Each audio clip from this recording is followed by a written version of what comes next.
Welcome to খবর সংযোগের new addition খেলা সংযোগ।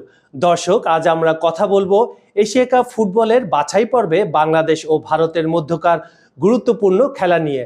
আর আপনাদের সঙ্গে আছে আমি সিনিয়র সাংবাদিক কাজল হায়দার। লড়াইয়ের ভেতর লড়াইয়ে ভারতের সবচেয়ে বড় অস্ত্র সুনীল ছেত্রীকে অকার্যকর করার দায়িত্ব থাকবে হামজা চৌধুরীর। একজন 152 ম্যাচ খেলে 95 গোল করে বড় তারকা, অন্যজন জাতীয় দলে খেলতে নামার আগেই বড় তারকা হয়ে গেছেন। আসলেও কি তাই?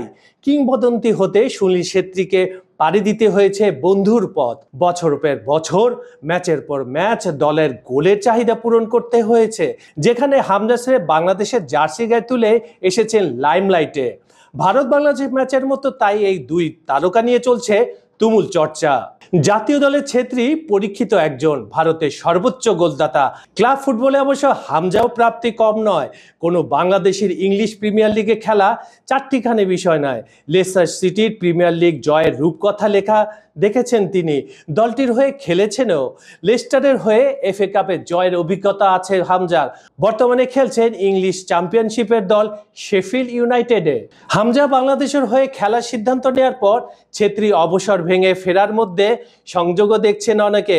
সামাজিক যোগাযোগ মাধ্যমের এমন কথাও অনেকে লিখেছেন, হামজার কারণে ভয় পেয়েছে ভারত। তবে হামজা যে একটা ফ্যাক্টর, সেটা ভারত কোচ ম্যানুয়েলো মার্কেসের কথাই স্পষ্ট। তিনি অলরেডি বলে ফেলেছেন, এটা কেবল বাংলাদেশের জন্য নয়, এশিয়ার ফুটবলের জন্যও ভালো।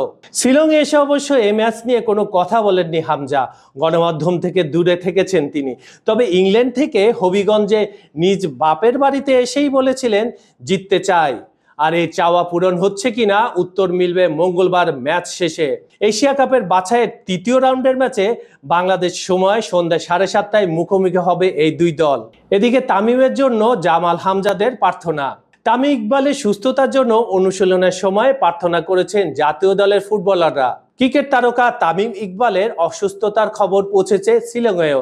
জাতীয় ফুটবল দলের কাছেও ভারত ম্যাচের আগে নিজেদের শেষ অনুশীলনের সময় দেশের ইতিহাসের সেরা ওপেনারের সুস্থতার জন্য প্রার্থনা করেছেন তারা। দর্শক, খেলা সংযোগের সাথেই থাকুন আর খবর সংযোগ চ্যানেলটি সাবস্ক্রাইব করুন। এতক্ষণ সঙ্গে থাকার জন্য ধন্যবাদ।